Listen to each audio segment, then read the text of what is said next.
दोस्तों नमस्कार। आप सभी का मेरे YouTube चैनल कहानी संकलन में स्वागत है। आज मैं आप सभी लोगों के लिए लेकर आया हूँ पंडित श्री राम शर्मा आचार्य द्वारा रचित पुस्तक भूत कैसे होते हैं, क्या करते हैं। प्रस्तुत है तृतीय खंड, अत्यधिक मोह के कष्टकर परिणाम। भूत प्रेतों के अस्तित्व संबंधी प्रचलित कथा गाथाओं के संदर्भ में एक तथ्य सदा ही सामने आया है कि जिन व्यक्तियों को मरते समय अत्यधिक आवेश रहे हैं, उन्होंने उसी मनस्थिति का परिचय अपने प्रेत कलेवर में दिया है। जैसे धन या मकान से अत्यधिक प्यार करने वाले मरते समय उन वस्तुओं से अत्यधिक मोह प्रकट करते हुए विलग हुए हैं, तो उनका प्रेत उन्हीं स्थानों के इर्द गिर्द मंडराता रहा है। जमीन में गढ़े हुए धन को उन्होंने चौकीदारी की है, और यदि किसी ने उसे निकाल भोगा है तो उसको तरह तरह के त्रास दिए हैं। वस्तुओं का मोह उन्हें मरणोत्तर जीवन में कष्टकारक पहरेदारी के लिए विवश कर कैदी जैसा बनाए रखता है, और उन वस्तुओं से मोह करने वाले अन्य देहधारी लोगों को भी इन अशरीरी प्रेमियों को भाजन बनना पड़ता है। प्राण चेतना अपनी संबंधित वस्तुओं के साथ चिरकाल तक जुड़ी रहती है और उनका मोह उन पर छाया रहता है। इसका प्रमाण मिस्र के पिरामिडों एवं कब्रों की उखाड़ पछाड़ करने वालों पर बीती घटनाओं से मिलती है। अध्यात्म विज्ञान के अनुसार प्राणी के अन्यत्र जन्म लेने या अन्य लोगों को चले जाने पर भी उसकी विद्युत शक्ति उन वस्तुओं का घेरा डालकर चिरकाल तक अपना आधिपत्य जमाए रहती है जिनके साथ उनका मोह अहंकार जुड़ा हो। भूत प्रेतों का अस्तित्व प्रायः इसी स्तर का होता है। जीव के जन्म लेने के बाद भी लंबे समय उसकी छाया का प्रेत रूप में बने रहना संभव है। 18वीं शताब्दी में अफ्रीका के बहुत बड़े भाग पर यूरोपियन लोगों का अधिकार था। उन देशों के पुरातत्ववेत्ता इस बात के बहुत अधिक उत्सुक थे कि मिस्र के पिरामिडों तथा दूसरे मृतक स्मारकों के पीछे छिपे रहस्यों पर से पर्दा उठाया जाए। इसलिए उन्होंने इस संदर्भ में काफी ढूंढ कुरेद की, खुदाई की और कितनी ही पुरानी कब्रों को उखाड़ा।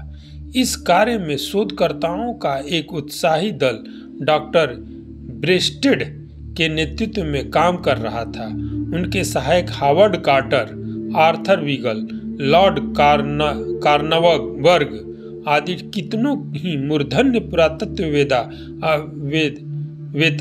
अपने अपने ढंग से काम कर रहे थे। इन लोगों ने बहुत धन खर्च करके प्राचीन काल के अवशेषों को प्राप्त किया था और उस आधार पर प्राचीन काल की परिस्थितियों तथा मान्यताओं का पता लगाया था। इसी संदर्भ में सन 1922 में तूतन खामेन नामक स्थान से एक ऐसे वृद्ध फकीर की कब्र खोदी गई जिसके संबंध में कितनी ही चमत्कारी दंत कथाएं प्रचलित थी।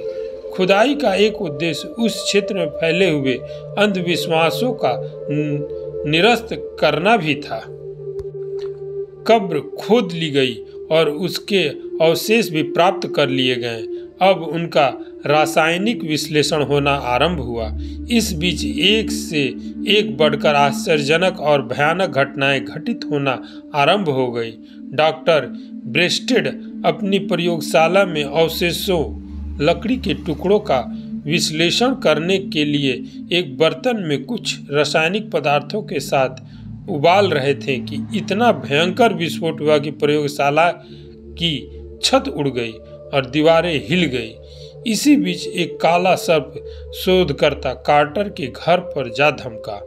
वे स्वयं तो किसी प्रकार बच निकले, पर उनकी पत्नी को उसने डस ही लिया और वह देखते देखते मर गई। 1 महीना बीता होगा कि लॉर्ड कार्नवर्ग को नन्हे से मच्छर ने काटा और 2 दिनों के भीतर ही वे मर गए। मच्छर काटने का स्थान बिल्कुल सांप के काटने जैसी स्थिति का बन गया था। इतना ही नहीं, कारण वर्ग महोदय का हट्ठा कट्ठा भाई भी उन्हीं दिनों 2 दिन की मामूली बीमारी से चल बसा। दल के प्रमुख ब्रेस्टेड कब्र खुदाने के 2 सप्ताह के भीतर ही मर गए। अपनी पत्नी को गंवाकर भी कार्टर साहसपूर्वक अंधविश्वासों का खंडन करते रहते थे और शोध कार्य को शिथिल नहीं पड़ने दिया था। पर न जाने क्या कुयोग उत्पन्न हुआ कि वे एक छोटी सी तलैया में जा फंसे और उस कीचड़ में ही फंसे हुए असहाय स्थिति में मरे पाए गए। इस प्रकार वह पूरा शोधकर्ता दल ही समाप्त हो गया। यह घटनाएं मरणोत्तर जीवन के ठोस प्रमाण प्रस्तुत करती हैं और उनके लिए चुनौती देती हैं जो शरीर के साथ ही जीवन का अंत होने की बात करते रहते हैं। साथ ही वस्तुओं से अत्यधिक मोह होने पर मृत्यु के बाद भी जीवात्मा के उन्हीं जड़ वस्तुओं के इर्द गिर्द मोहाविष्ट होकर मंडराते रहने की दयनीय स्थिति को भी स्पष्ट करती है। अमेरिकी और अंग्रेज मिलकर मिस्र की समाधियों की खोज कर रहे थे। खोज के पीछे मात्र पुरातत्व विषयक रहस्यों का जानना ही नहीं था, पर उनमें दबी हुई विपुल स्वर्ण संपदा एवं रत्न राशि से लाभान्वित होना भी था। इसके अतिरिक्त एक और भी बात थी, उन किंवदंतियों की वास्तविकता जानना जिनमें कहा जाता था कि इन समाधियों की रक्षा प्रेतात्मा करती है, जो उन्हें छेड़ेगा वह खतरा उठाएगा। एक समाधि पर तो स्पष्ट शब्दों में शिलालेख लगा था, जो फरावनी कब्रों को छेड़छाड़ कर मृतात्माओं को शांति भंग करेगा उसे अकाल मृत्यु खा जाएगी।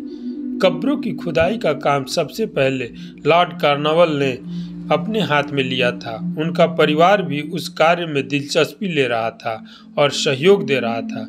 इसका भयंकर परिणाम सामने आया।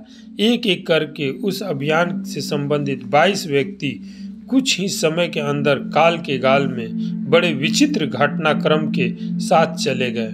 लॉर्ड वेस्टवरी अनायास ही छत पर से कूद पड़े और मर गए। उनका बेटा जो खुदाई का इंचार्ज था, रात को अच्छा खासा सोया, सुबह मरा हुआ पड़ा मिला।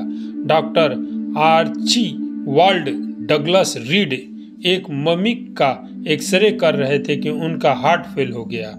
आर्थर बाइगाल को मामूली सा बुखार ही खा गया। आर्वेट हर्वटन सहसा पागल हो गए और आत्महत्या कर बैठे। लॉर्ड कार्नवाल की पत्नी लेडी एलिजाबेथ एक तुच्छ से कीड़े के काटने के बहाने से ही ढेर हो गई। इस प्रकार उनका पूरा कुटुंब ही नहीं, सहकारी मंडल भी देखते देखते अकाल मृत्यु का ग्रास हो गया। यह प्रख्यात था कि नील नदी की घाटी में अवस्थित तूतनखामेन की समाधि सबसे अधिक रहस्यमय, साथ ही सर्वाधिक संपत्ति से भरी पूरी है। इसका लोभ खोजी लोग छोड़ नहीं पा रहे थे। यूं इतनी मौतें देखते देखते हो जाने के कारण सारे इंग्लैंड में आतंक छाया हुआ था और प्रेतात्माओं की बात का मखौल उड़ाने वाले लोग भी आश्चर्यचकित होकर इस प्रकार मृत्युएं होने की बात को संयोग मात्र नहीं कह पा रहे थे। वे भी इच्छा न रहते हुए भी उन किंवदंतियों के आगे सिर झुका रहे थे, जिनमें समाधियों के साथ छेड़खानी करने वालों को जोखिम उठाने की चेतावनी दी जाती रही थी। यह खुदाई मिस्र में पुरातत्ववेत्ता विभाग संभालने वाले विद्वान हार्वर्ड कार्टर ने इंग्लैंड के उत्साही धनपति लॉर्ड कार्नवाल की साझेदारी से आरंभ कराई थी। इसका परिणाम कुछ अच्छा नहीं निकला। दोनों ही साझेदार समान रूप से क्षतिग्रस्त हुए।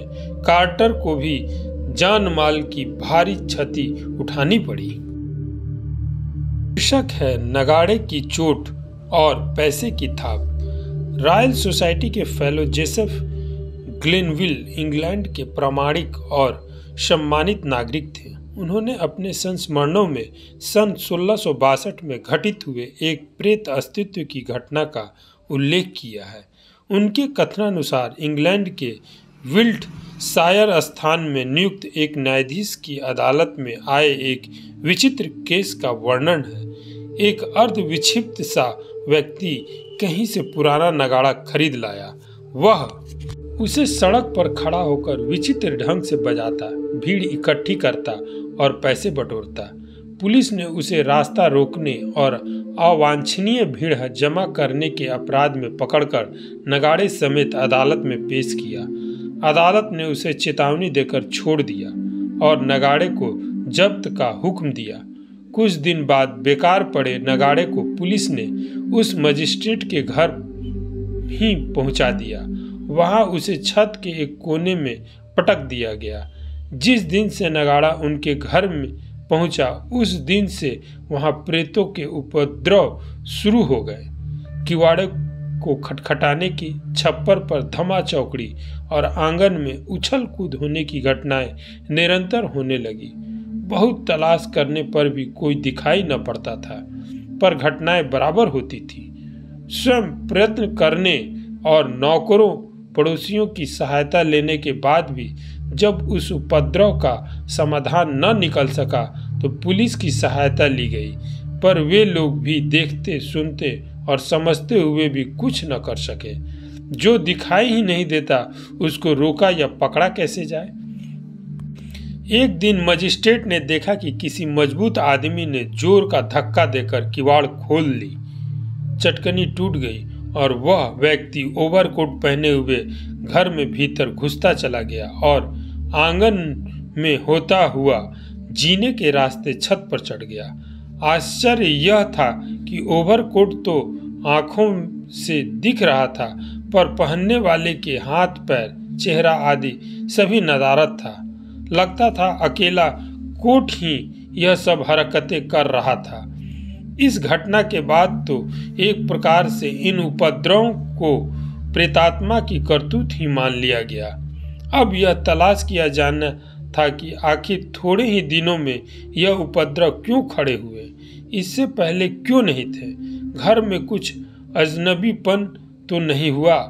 इस ढूंढ खोज में जब्त किया गया वह नगाड़ा ही नजर आया जो एक पगले से छीना गया था और उसने भी किसी कबाड़खाने से खरीदा था। नगाड़ा हटाया गया था, साथ ही उन उपद्रव का भी अंत हो गया।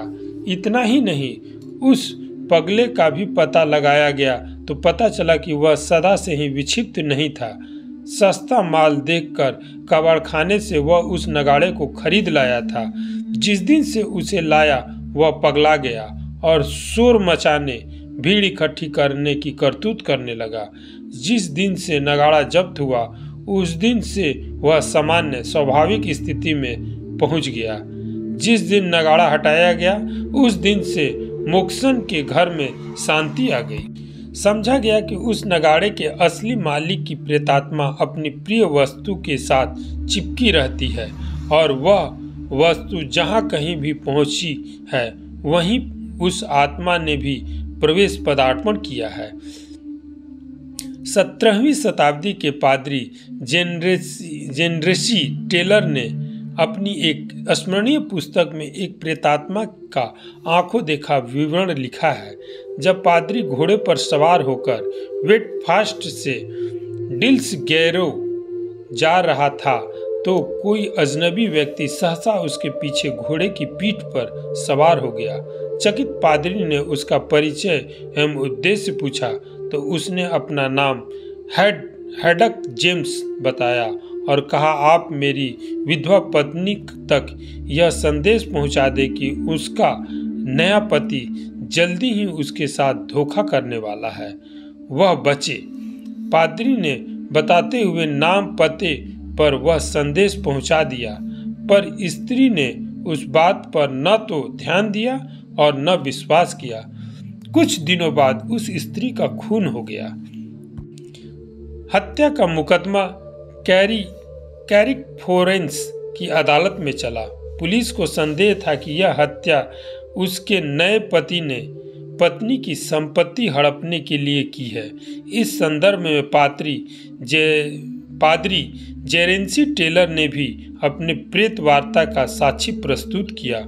पादरी की गवाही प्रमाणिक नहीं समझी गई और अदालत द्वारा कहा गया कि यदि ऐसी बात है तो मृतात्मा को अदालत में उपस्थित होकर अपनी बात कहनी चाहिए। सर्वत्र सन्नाटा था। अचानक जोर से बिजली कड़कने जैसी आवाज हुई। अदृश्य से एक हाथ निकला और उसने अदालत में मेज पर 3 बार जोर जोर से थपकी दी। इस दृश्य को देखकर न्यायाधीश एवं सभी आतंकित हो गए। अदालत ने दूसरे पति डेविस को अपराधी घोषित करते हुए उसे समुचित दंड दिया। मृतात्मा के प्रिय पदार्थों को दान कर देने अथवा अन्यत्र कहीं स्थानांतरित कर देने का प्रचलन इसी दृष्टि से है। उसे अन्यत्र जन्म लेने या विकास क्रम के अनुरूप आगे बढ़ने में अड़चन न पड़े। प्रिय वस्तु में उलझा रहने के कारण आत्मा अशांत और उद्विग्न ही रह सकता है। जिस प्रकार घर के संबंधी मृतक का अभाव अनुभव करके दुखी रहते हैं, उसी प्रकार वह जीव भी बार बार अपने प्रिय वस्तुओं एवं परिस्थितियों के इर्द गिर्द मंडराता रहकर दुखी हो सकता है।